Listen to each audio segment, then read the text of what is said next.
Prions, comme dit l'Écriture, pour ceux qui nous gouvernent.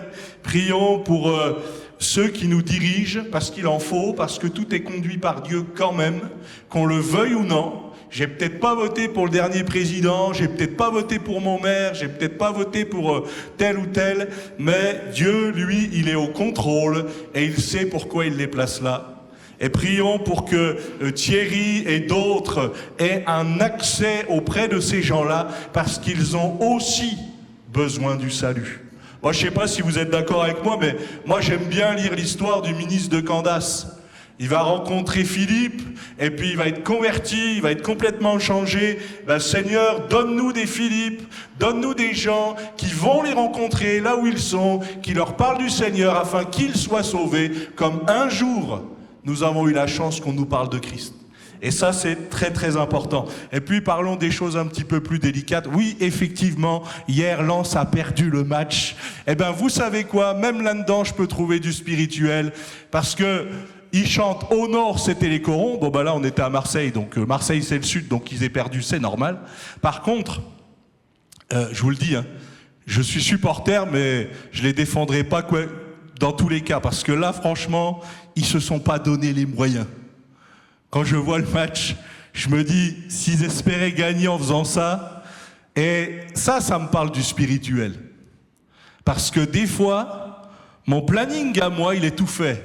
Seigneur, donne-moi ceci. Seigneur, donne-moi cela. Seigneur, je voudrais tellement telle bénédiction. Mais est-ce que j'ai les moyens d'accueillir ce que je demande au Seigneur? Et ça, c'est quelque chose d'important, parce que la Bible dit, demandez et vous recevrez. Cherchez et vous trouverez. Frappez et l'on ouvrira. Et c'est la réalité. Mais Dieu nous donnera seulement ce qui nous est nécessaire. Pourquoi? Parce que s'il nous donne plus, on risque de s'enorgueillir. Et c'est exactement l'exemple que je voudrais vous donner ce matin. Prenez avec moi dans 1 Chronique 22,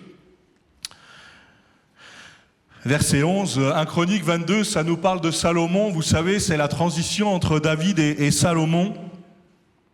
Et les conseils que Dieu lui a donnés, je ne vais pas m'étendre là-dessus, on va simplement partager quelques textes là-dessus, mais vous dire simplement que demander, c'est bien. Mais bien gérer ce que Dieu nous demande, c'est mieux. Parce que Salomon a demandé de la sagesse. Et il l'a reçue. Et je vais même vous dire qu'il l'a mis en pratique. Parce que quand même, la construction, fallait la gérer. Le problème, c'est que lui, il a demandé de la sagesse pour gérer le peuple, ce qu'il a eu. Mais il aurait dû demander de la sagesse globale. Parce que pour se gérer, lui, c'était un peu compliqué. Je relisais le nombre d'épouses et de concubines qu'il avait. Ben oui, Dieu lui a donné du temps de paix, mais il aurait peut-être pu l'occuper autrement. Et ça nous parle. Parce que ça peut me dire aussi, Seigneur, comment moi je gère le temps que tu me donnes. Seigneur, quelles sont mes demandes? Est-ce que j'ai les yeux fixés sur toi encore et encore et encore? Et puis, Seigneur, donne-moi d'avoir accès à la grâce. Seigneur, donne-moi de propager ta grâce. Donne-moi d'avoir conscience que tout est grâce. 1 Chronique 22, verset 11, il est dit sur les conseils de David, « Maintenant, mon fils, que l'Éternel soit avec toi, afin que tu prospères et que tu bâtisses la maison de l'Éternel, ton Dieu, comme il l'a déclaré à ton égard. Veuille seulement l'Éternel t'accorder de la sagesse et de l'intelligence, te faire régner sur Israël dans l'observation de la loi de l'Éternel ton Dieu. Alors tu prospéreras. Si tu as soin de mettre en pratique les lois et les ordonnances que l'Éternel a prescrites à Moïse pour Israël, fortifie-toi et prends courage. Ne crains point et ne t'effraie point. 1 Chronique 28 et le verset 10. Et il nous est dit exactement la même chose au verset 20, 1 Chronique 28, verset 10. « Considère maintenant que l'Éternel t'a choisi, afin que tu bâtisses une maison qui serve de sanctuaire. » Et notez ça, fortifie-toi et agis. Pas simplement le fait de se fortifier, mais le fait d'agir, le vouloir, mais aussi le faire. Et le verset 20, David dit à Salomon, son fils, fortifie-toi, prends courage et agis. Ne crains point, ne t'effraie point, car l'Éternel Dieu, mon Dieu, sera avec toi.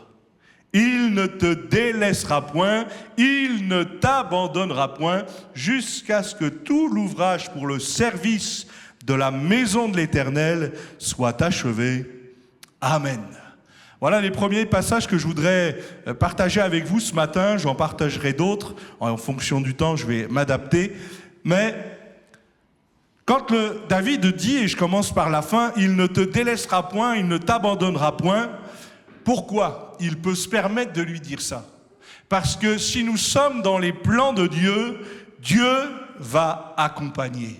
Ça ne veut pas dire que tout se passera facilement. Je vous donne un exemple, et vous le savez, l'apôtre Paul, avant de devenir l'apôtre Paul, est celui qui a entendu « Je lui montrerai tout ce qu'il doit souffrir pour mon nom ». Il y a aussi des souffrances, il y a aussi de la difficulté. Et si je vous disais ce matin que celui qui n'a aucun problème, aucun souci, aucune difficulté, lève la main, je pense que personne ne lèvera la main. Et si je vous disais que celui qui en a lève la main, ben là, pour un oui ou pour un non, on a tous des raisons de lever la main. Mais peut-être de se dire... Seigneur, je veux marcher dans tes voies, je veux marcher dans tes plans, je veux accomplir ce qu'il faut pour ta maison, pour ta gloire. On l'a chanté ensemble plusieurs fois, je chanterai gloire à l'Éternel. Et peut-être comme objectif que nous devons toujours nous rappeler, c'est Seigneur, que tout soit fait pour ta gloire, pas la mienne. Seigneur, voilà ce que je te demande, voilà ce que j'aimerais, et je peux tout faire connaître à Dieu, je peux lui dire tout ce que je pense, il n'y a pas un souci. Lui, même, il va traduire le fond de ma pensée. Mais surtout, nous rappeler que ce que nous lui demandons doit être pour sa gloire. Pourquoi certains demandent et ne reçoivent pas? Parce que des fois, ils demandent pour eux-mêmes, plutôt que de demander pour la gloire de Dieu. Et ça, c'est quelque chose d'important. Maintenant, on peut faire connaître à Dieu nos désirs, et d'ailleurs, des fois, Dieu y répond favorablement, et même de manière extraordinaire, même pour les petites choses. Mais ce n'est jamais dans le but de nous enorgueillir. Que jamais je n'oublie que tout vient de lui. Que jamais je n'oublie de lui rendre gloire. On parlait d'Élie vendredi au temps de partage biblique. Et vous savez, Élie, il a vécu des choses extraordinaires.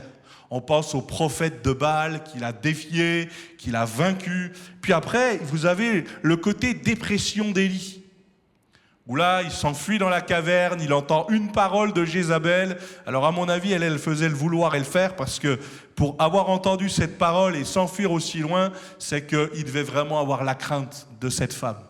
Mais ce qui est impressionnant, moi j'ai toujours dit dans ce récit, je trouve qu'il manque quelque chose. Après qu'il y ait cette grande victoire, qu'il y ait ces prophètes, ces faux prophètes qui étaient dénoncés, vaincus, je trouve qu'il manque de rendre gloire à Dieu. C'est mon interprétation. Hein. Je ne dis pas que Élie ne l'a pas fait, mais je dis simplement que moi, c'est ce qui me manque un petit peu. Et derrière chaque grande victoire remportée, il a quand même donné de son temps, il a quand même donné de son énergie, il a quand même donné de sa force. Donc on peut comprendre qu'il soit un peu fatigué. On peut comprendre qu'il n'en puisse plus. D'ailleurs, il va être nourri, je pense que ça a été le meilleur des gâteaux jamais mangés, hein, puisque c'est Dieu qui lui a préparé, mais de se dire aussi, j'ai un autre plan. Et je pense à cet autre exemple, et je vous le partage. Vous avez Samson qui va, avec une mâchoire d'âne, tuer 1000 hommes, et qui va le dire. Il va dire, mais avec une mâchoire d'âne, j'ai tué 1000 hommes. Et peu de temps après, cette victoire de Samson, Samson va avoir soif. Mais il n'y a rien pour se désaltérer. Et il va se rappeler, et il va le dire avec ces mots. Seigneur éternel, c'est toi qui as permis que je remporte cette victoire. Ne jamais oublier que même si nous remportons des victoires, et ça arrive, à lui soit toute la gloire. Oui, il nous utilise, et merci Seigneur pour ça. Mais c'est surtout grâce à lui. Si vous enlevez de l'équation le Seigneur, il n'y a pas de victoire. Il y a peu de victoire. Il y a une défaite presque même assurée. Mais quand c'est lui qui prend le relais, fortifie-toi et agis. Qu'est-ce que le Seigneur met sur ton cœur ce matin ? Qu'est-ce que le Seigneur met devant toi ? Quels sont les objectifs ? Quelles sont les choses que tu remets sans cesse ? Mais à un moment donné, il va falloir assumer. Parce que des fois, dans certaines situations, le temps n'arrange rien. Dernièrement, j'ai dû contacter un collègue. Plus exactement, le bureau de région a dû contacter un collègue et je mets dans notre groupe WhatsApp, je dis voilà les frères, il faudra contacter un tel. Qui le fait ? Et là, j'ai entendu le silence parce que je me doutais que personne ne répondrait. Donc comme j'en ai eu marre, j'ai dit ok, j'ai compris, c'est moi qui le fais. Des fois, on est dans des situations comme ça. On préfère que l'autre fasse. Mais moi, j'aimerais aussi vous dire que si c'est une mission de Dieu, Dieu va être avec nous.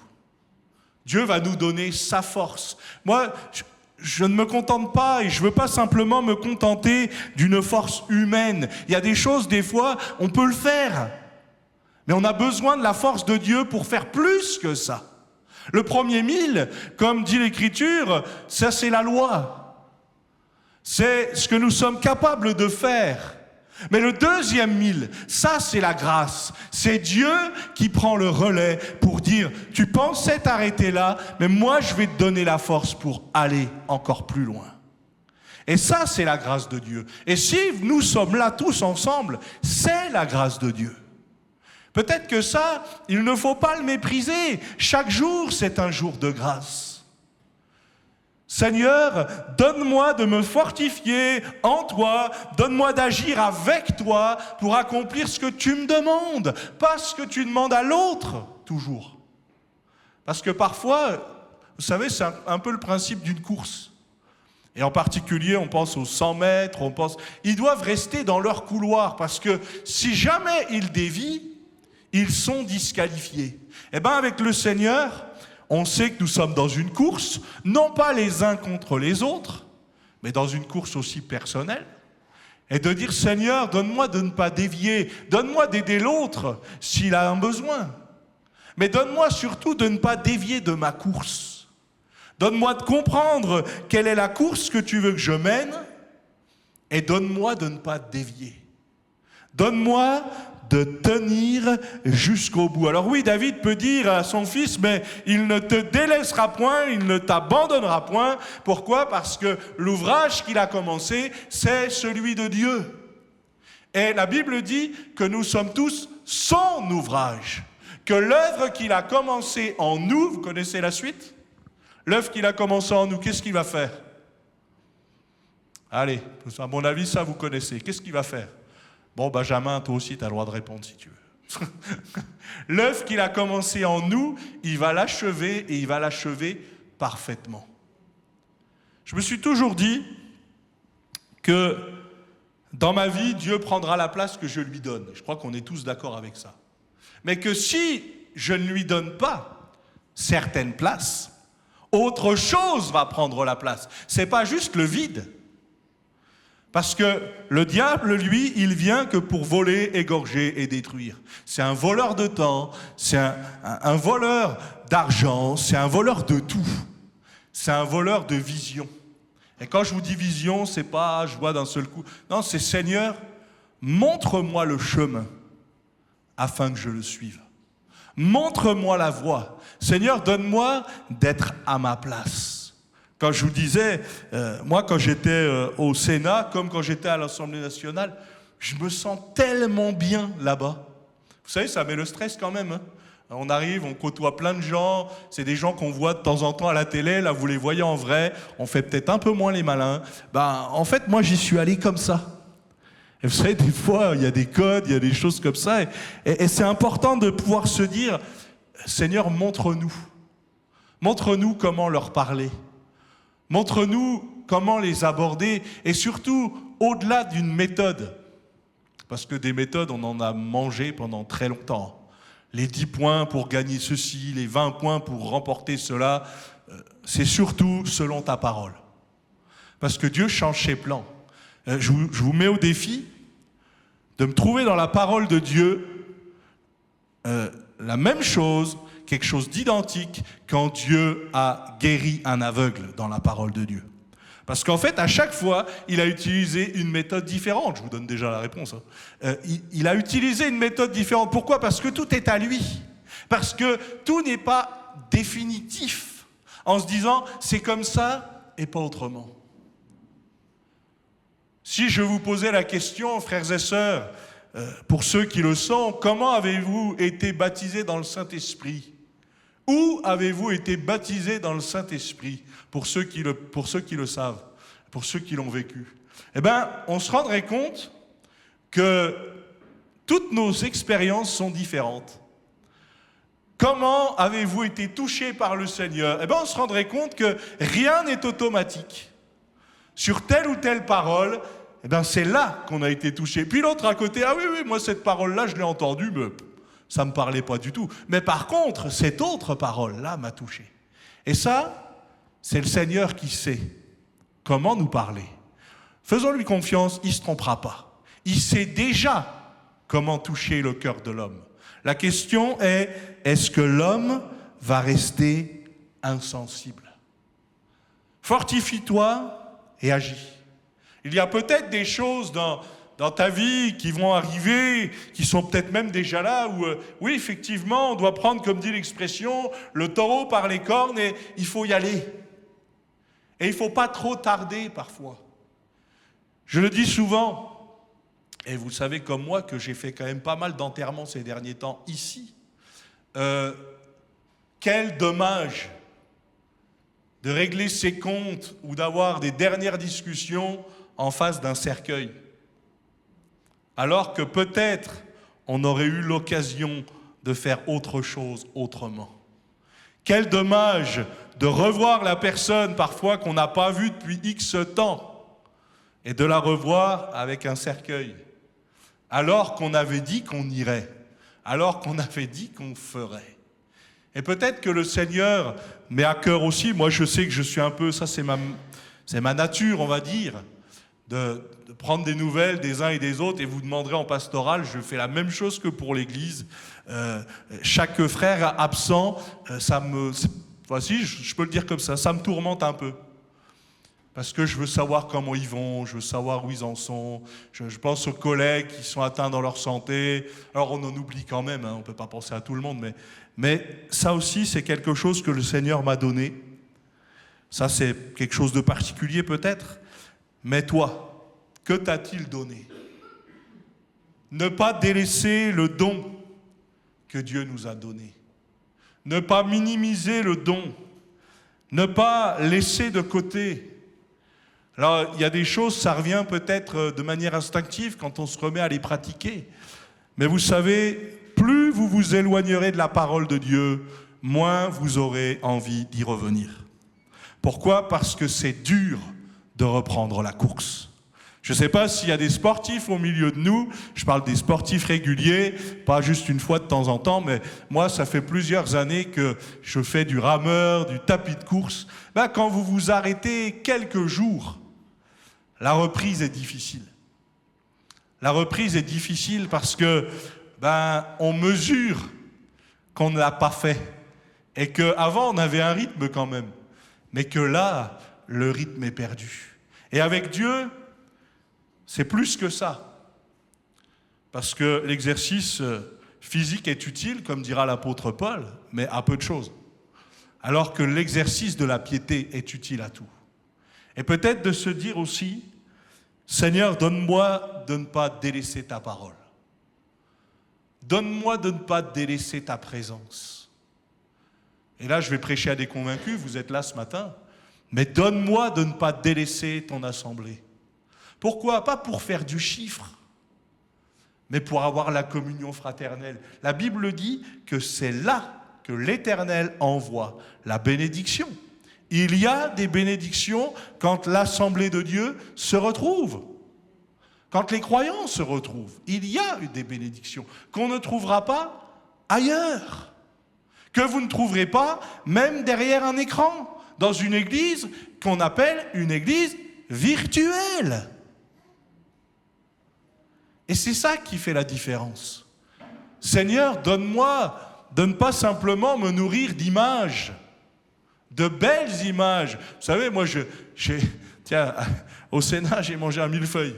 J'aime beaucoup ça. Vous savez quoi? Je préfère le manger, le millefeuille, plutôt que de le voir en image. Hein. Parce que l'image me fait envie. Hein. Mais c'est mieux avec le goût. Hein. Vous savez quoi? Ça doit être pareil spirituellement. Des fois, je dois aller au-delà de mon envie. Je dois faire le 2e mille. Si vous ne faites les choses que quand vous en avez envie, un jour, vous arrêterez tout. Mais il y a plus à faire. Parce que le Seigneur nous appelle même dans des temps difficiles. Je l'ai dit, imaginez l'apôtre Paul qui connaît déjà le chemin, qui connaît déjà la voie. Je vais lui montrer tout ce qu'il doit souffrir. Est-ce que vous pensez qu'il aurait signé? Il va signer pourquoi? Parce qu'il sait que Dieu est avec lui. Parce qu'il sait que Dieu va l'accompagner et qu'il y a un but plus grand. Moïse, qui a été élevé dans la cour de l'Égypte, les plus grands, sans doute les plus intelligents de l'époque, qui a été élevé avec cette culture égyptienne importante. Mais finalement, qu'est-ce qu'il fait? Il va rejeter ça. Il va rejeter le faste, il va rejeter le faste de tout ça, et il va dire, mais moi, je préfère une autre gloire. Je préfère la gloire de mon Seigneur, plutôt que la gloire terrestre. Et ça, c'est important. Je vous le cite, c'est très rapide. « Espère en l'Éternel, fortifie-toi et que ton cœur s'affermisse. Espère en l'Éternel. » Psaume 27, verset 14. C'est pas parce que je vais répéter 10 fois ce verset-là que les choses vont changer. C'est quand je vais m'appuyer sur l'Éternel du verset. C'est l'Éternel, alors je peux espérer en lui. Je peux compter sur sa grâce jusqu'au bout. Ésaïe 41, verset 10, prenez-le avec moi si vous voulez.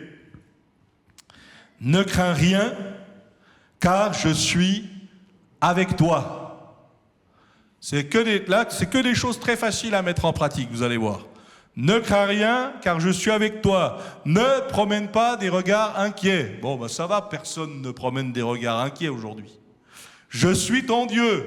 Si vous voulez promener des regards inquiets, regardez nos chaînes de télé. Là, vous n'avez même pas besoin de ça, ça vient vite. Ne promène pas des regards inquiets, je suis ton Dieu. Je te fortifie, je viens à ton secours. Je te soutiens de ma droite triomphante. Il y a des moments où nous pouvons être inquiets. Ne pas être inquiet pour demain, mais nous savons que la fin du monde est proche et qu'il faut se préparer. Alors nous, heureusement, on connaît la suite. Et pour ceux qui sont à Christ, eh bien, on va être emmenés avec lui. Ça, c'est notre espérance. Quel dommage pour ceux qui ne saisissent pas cette espérance, pour ceux qui n'ont autre espérance qu'eux-mêmes ou que ce monde. Heureusement, il y a plus. Mais Seigneur, donne-nous la capacité de tenir. Parce que ce n'est pas toujours facile. Et oui, il peut arriver que nous ayons des regards inquiets. Non seulement sur nous-mêmes, sur notre monde, sur ceux qui nous entourent. Il peut arriver que, bien sûr, il y ait des moments un peu de stress. Mais je te fortifie, je viens à ton secours. Je crois que si nous sommes là aujourd'hui, même de manière inconsciente, on a tous goûté à la grâce de Dieu. Pourquoi? Parce que combien de fois il nous a protégés, combien de fois il nous a gardés, combien de fois il nous a soutenus. Et en plus, il y a tout ce qui est visible, tout ce qu'on pourrait noter, toutes les dates qu'on pourrait dire, mais il y a aussi tout ce qu'on ne peut pas dire. Parce qu'on ne s'en est pas rendu compte, mais Dieu nous a gardés quand même. Toutes les fois où Dieu nous a fait prendre la route de tel endroit ou le chemin de tel autre endroit, et heureusement qu'on l'a fait parce que, eh bien, Dieu avait protégé. Ça me revient, cette histoire-là. C'est un évangéliste, il est à l'étranger et puis il a une mission. Et puis, au cours de sa mission, il y a un chauffeur qui l'accompagne dans ces différentes étapes. Et à un moment donné, il va pour prêcher dans un endroit, ils avaient déjà fait pas mal de kilomètres. Et puis, il se rend compte qu'il a oublié sa Bible. Alors, il est parti un peu précipitamment et il dit au chauffeur, je suis désolé, hein, je sais que ce n'est pas la Bible qui est magique, mais je voudrais qu'on retourne. Vous pourriez me ramener à l'hôtel parce que je voudrais avoir ma Bible. Alors, le chauffeur était un peu embêté parce qu'ils avaient déjà fait un long trajet, mais il l'a fait quand même. Il l'a ramené à l'hôtel. Le pasteur est arrivé, il a pris sa Bible, ils sont repartis.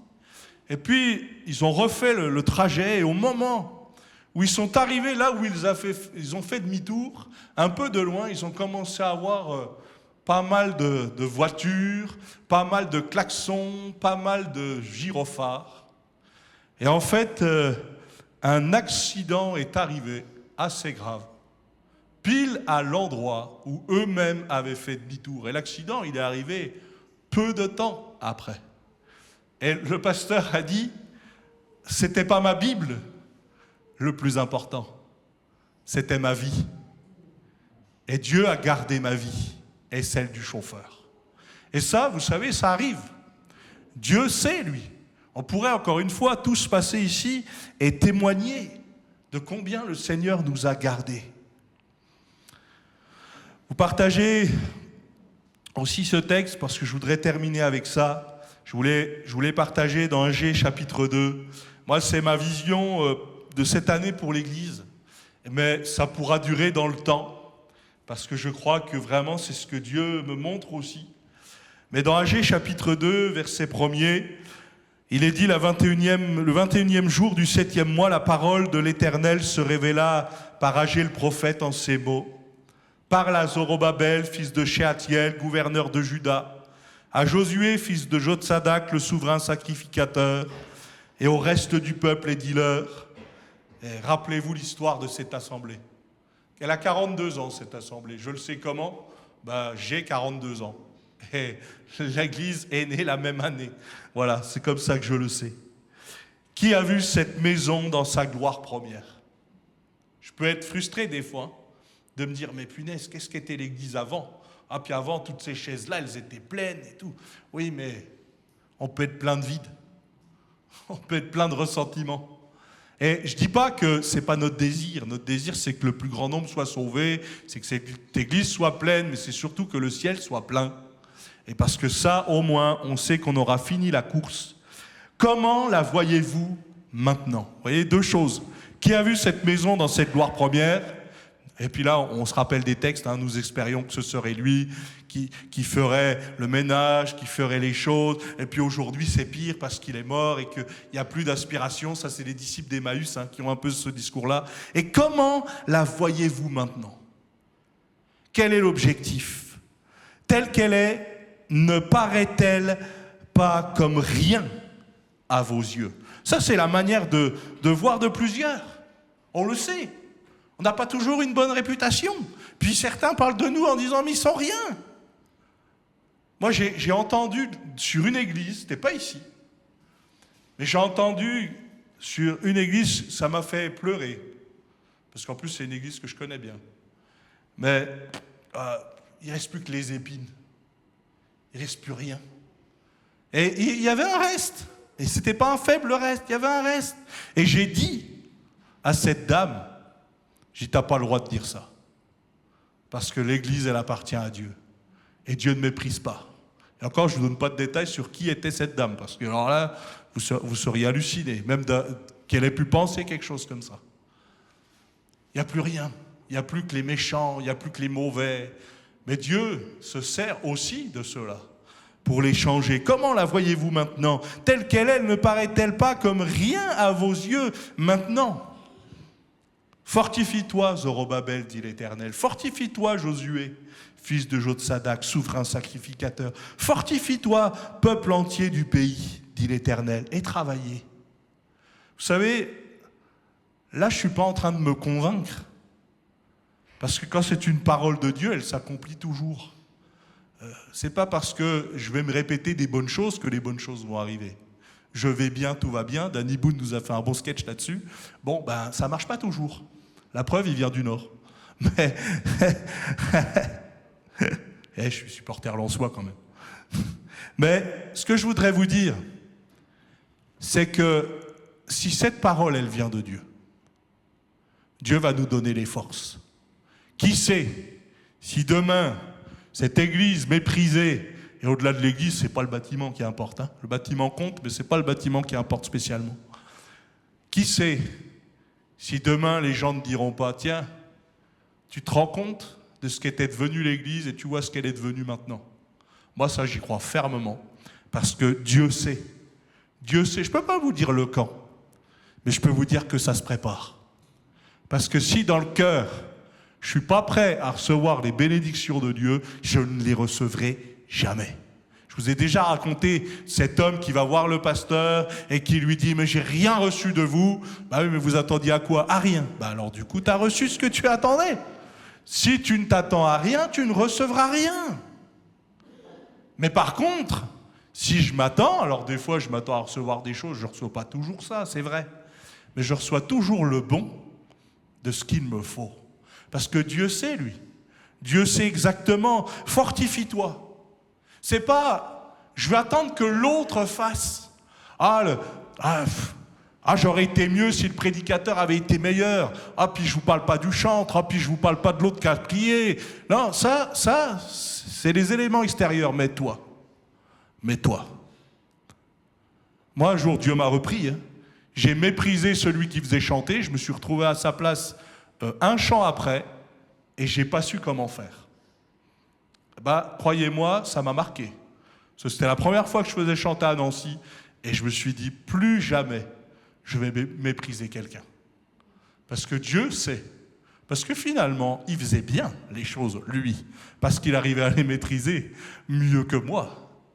Et peut-être de dire, Seigneur, il y a tout ce que je vois, il y a tout ce que j'imagine, mais il y a toi qui es au contrôle.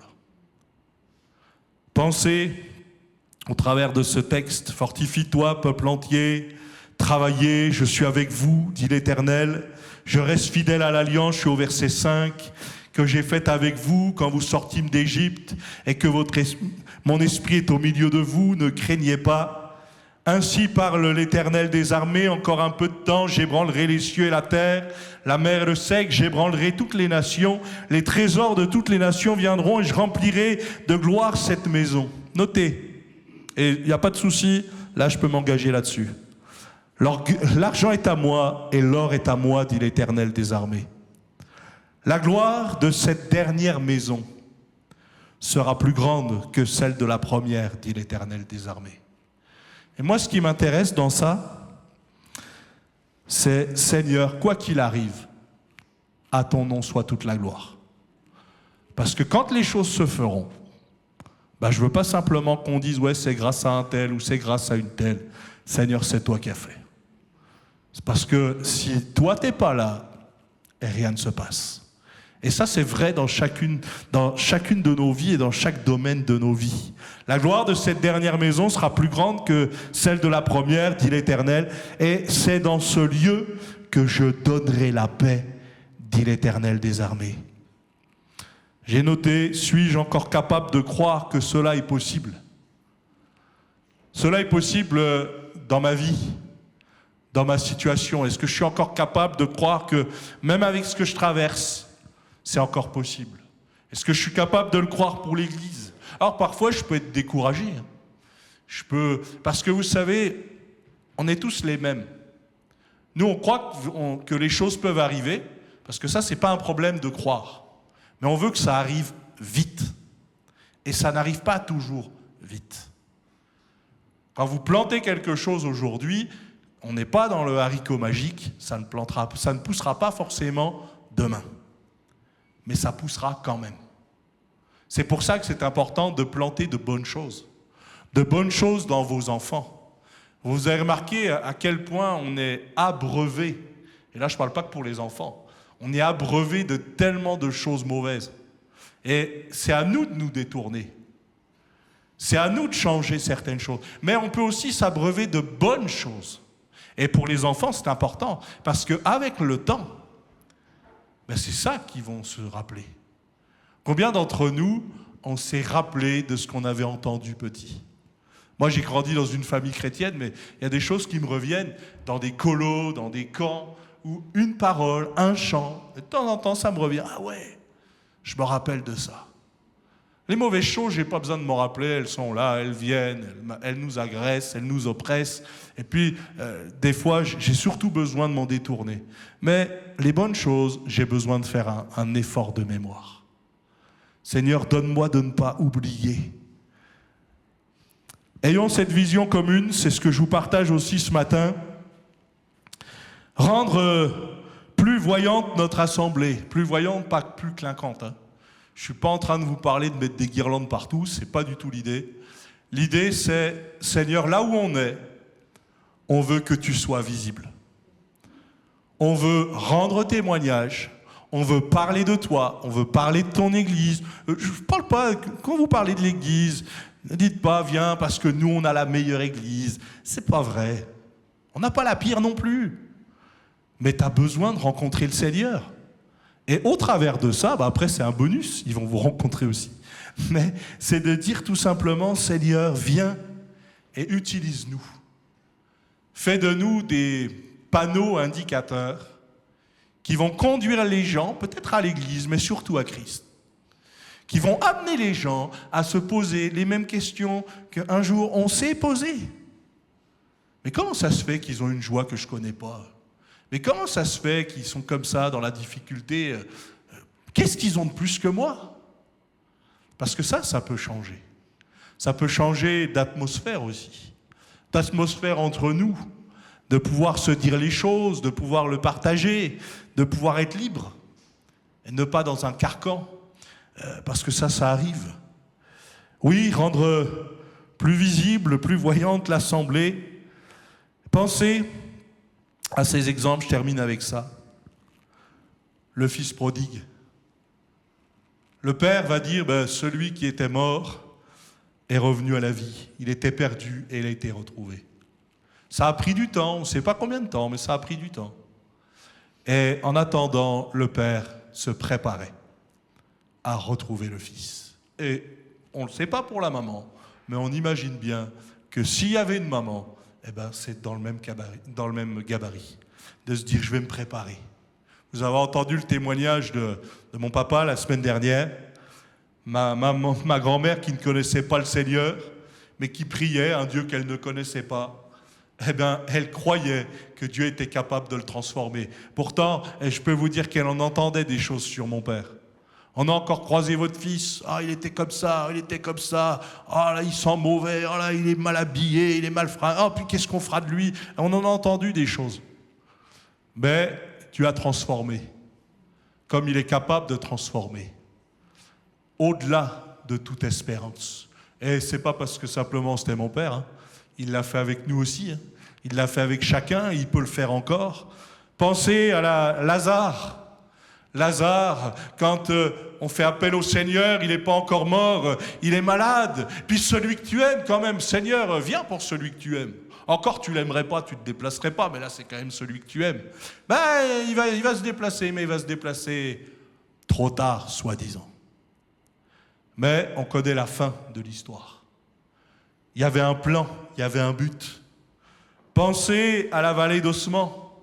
Oui, humainement, c'est fini. Humainement, c'était fini pour le fils prodigue, c'était fini pour Lazare, c'était fini pour la vallée d'ossements. Ces eaux pourront-ils revivre? Même le prophète va dire, Seigneur éternel, tu le sais. J'aurais bien aimé être là pour entendre le ton avec lequel il a répondu ça. Parce qu'il est en train de se trouver littéralement devant un cimetière et on lui dit, c'est possible. Et ça, c'est aussi le défi que Dieu nous laisse. Parfois, je peux être dans une situation où, humainement, avec mes yeux humains, il n'y a plus de solution. Ben, ça tombe bien, parce que notre Dieu, c'est le Dieu de l'impossible. Si on peut le faire par nous-mêmes, bon, ben, quelque part, Dieu, des fois, il n'est même pas dans l'équation. Mais quand je ne peux plus, ben, c'est vers Dieu que je veux tourner les regards. C'est vers lui. Et de dire, ben, Seigneur, ce que moi je ne peux pas faire, toi tu peux. Oui, moi mon rôle, mon but, c'est, Seigneur, je mets ma foi en toi. Je mets ma confiance en toi. Quels sont les objectifs qui sont devant tes yeux? Quels sont les déserts? Quelles sont les vallées d'ossements? Quelles sont les difficultés? Notre Dieu, c'est celui qui pourvoit. Oui, l'église de Troyes, ici, elle a traversé des moments pas faciles. Et ça ne date pas d'hier. Certains d'entre vous, vous pouvez en parler même quasiment dès le début de l'église. Mais ça n'empêche pas que Dieu a toujours pris soin. Pas parce qu'il a gardé les meilleurs, non. Mais parce qu'il veille sur son église. Parce qu'il bâtit son église, parce qu'il prend soin de son église. Et puis moi, je ne m'attends pas toujours à recevoir des gens tout propres ici, à rentrer dans ce lieu. Non. Seigneur, si tu nous envoies les plus sales, si tu nous envoies peut-être les plus malpropres, ceux qui ne sentent pas très bons, bah merci Seigneur, parce qu'un jour c'est moi que tu as accueilli. Alors pourquoi on ne les accueillerait pas non plus ? Moi, ça, je le crois fermement. Je termine avec ça. Un de mes pasteurs préférés, si ce n'est mon pasteur préféré, il a commencé, il est pasteur à New York, dans une des plus grandes églises.